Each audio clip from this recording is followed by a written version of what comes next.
Welcome to Hood Champion Boxing and Sports. In boxing, you find a way to win or you find a way to lose. Y'all can say what you want, but somebody's looking out for Teofimo Lopez. Now, if you didn't know, Teofimo Lopez has a very difficult fight coming up against Arnold Barbosa Jr. That's a fight where Teofimo could lose, but we know Teofimo Lopez is very athletic, very explosive, and even though he can get on your nerves, the kid's got talent, right? But let's say he gets past Arnold Barbosa Jr. The plan right now is for Teofimo Lopez to face Jaron Boots Ennis next if Jaron Boots Ennis can get past Amantis Stanionis. Now, what's interesting is Jaron Boots Ennis had turned down an opportunity to fight Virgil Ortiz at 154. Still makes you wonder why he turned that down. But when you look at how things are unfolding now, you can see that maybe things are working out better for Jaron Boots Ennis. It's kind of like Shakur Stevenson when he turned down the opportunity to fight Devin Haney. Could have fought for the undisputed distinction. But he turned it down, said there was supposedly an issue with the money, he wanted more money. Anyway, you look at Shakur Stevenson's position now. Maybe him turning that fight down was the best thing that he could have done, at least financially. But still, Shakur Stevenson missed out on a huge opportunity to try to become an undisputed champion at 135. He may never get that opportunity again. Jaron Boots Ennis passing up on fighting Virgil Ortiz, who seeing how Virgil Ortiz has, come along now after Bohachuk and the way he performed against Madrimov, makes you wonder how a fight between Virgil Ortiz and Jaron Boots Ennis would have gone. But nonetheless, he decides to fight Amantis Stanionis. Now, you take a look at Jaron Boots Ennis and Stanionis. Stanionis is pretty much a come-forward fighter. And I can't see Jaron Boots Ennis losing to him, but Teofimo Lopez had come out and they had announced that they want Jaron Boots Ennis. They want Terrence Crawford. Of course, Crawford's not going to fight him, but it seems that there's something in place where that could be the next fight for him. Now, there are people out here who are saying, you know what? There's no chance that Teofimo Lopez could win that fight. Well, hold your horses. That's exactly what Eddie Hearn wants. You see, Teofimo Lopez, one thing about him, he will fight anyone. But when you take a look at Jaron Boots Ennis, man, 33 wins, 29 knockouts. He's a big guy. I was listening to a live today where they were talking about, somebody said they know Jaron Boots Ennis. He walks around 190 pounds. I'm going to be honest with you. I think it'd be hard for somebody who walks around at 190 pounds to cut to 147. I used to walk around 200 and 205, and I would cut to 160. To try to see somebody cut to 147, like Jaron Boots Ennis even said one day he could cut to 140. I just can't see him walking around at 190. But hey, I don't know what he weighs. But just with Eddie Hearn, he knows how he has to move Jaron Boots Ennis. Eddie Hearn can't afford for any of his fighters to take losses. He needs them to win.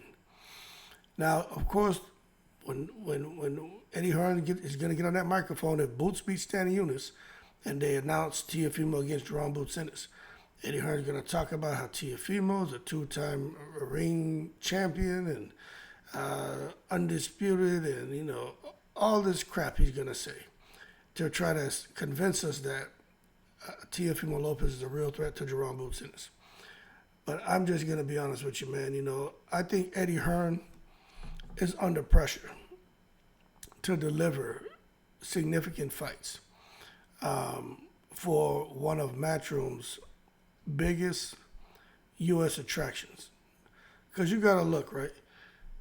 Amantis Stanionis, his name, we know who he is.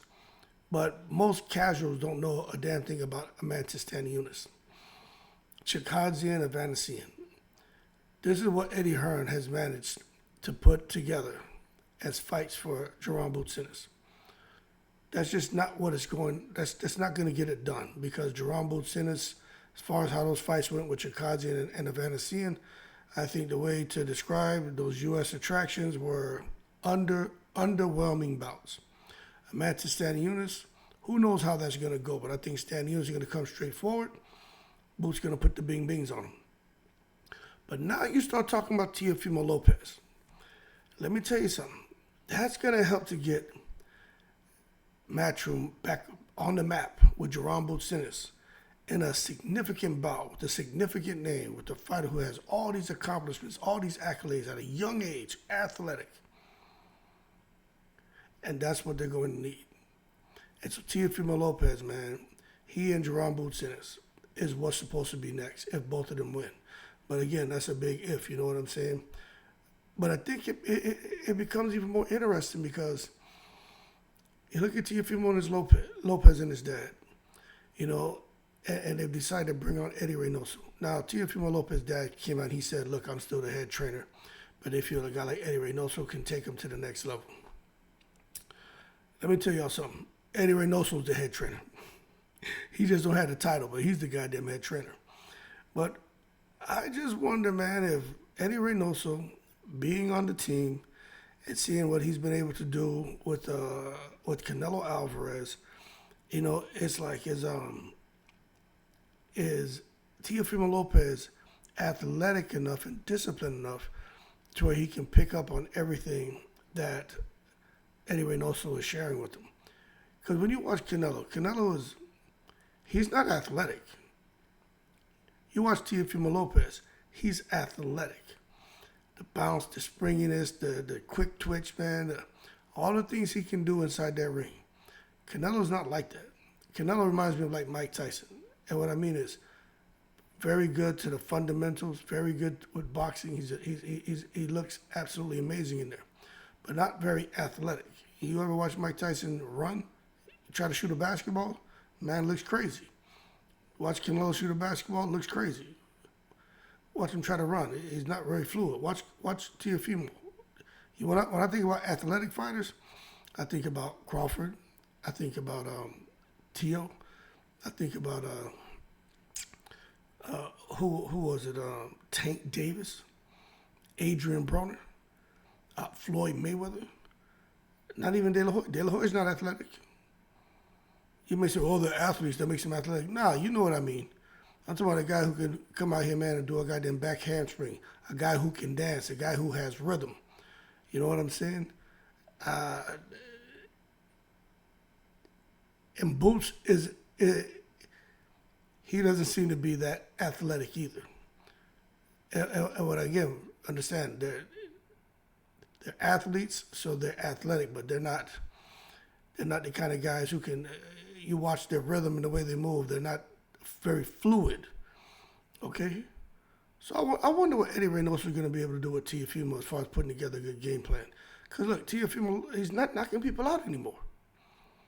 So if he and Boots fight, I just wonder, you know, what happens when Boots finally catches up to him. But again, Teofimo's explosive. He's got power, and we're going to see if he can pull off what I would say would be an upset if he beats Jaron Boots Ennis. But Teofimo Lopez is the name that Eddie Hearn and Matchroom need to really try to take Boots' profile and push it to the next level. Now, if Boots gets past Teofimo, I mean, I don't know what he's going to do. He's going to try to really become undisputed at 147, or does he go on to 154? If Teofimo beats Boots, I mean, now he's a champion at 147. Is he going to look to become, you know, unified or undisputed at 147? You know, can he do it? I don't know. Anything's possible, but there's some scrappers at 147.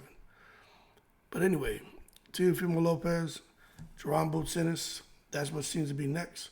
And I'm still trying to figure out what the hell Teofimo was talking about with this thing about $30 million and Top Rank better be here, support me on this show. I'm like, man, I know Teofimo Lopez ain't getting paid $30 million to fight Arnold Barbosa Jr. Maybe that's a multi-fight deal that he worked with Turki Al-Sheikh, where he's going to end up getting paid over $30 million over the course of maybe three fights or 4 fights. I don't know. But anyway, I don't know if y'all caught that when he said it. We'll see what's next for for Teo, if he gets past Barbosa, we know it's Boots. And I wonder how much money Boots is going to make and if Eddie Hearn's going to be able to work a deal to get Boots over there and sign like a 3-4 fight deal to fight with Turkey.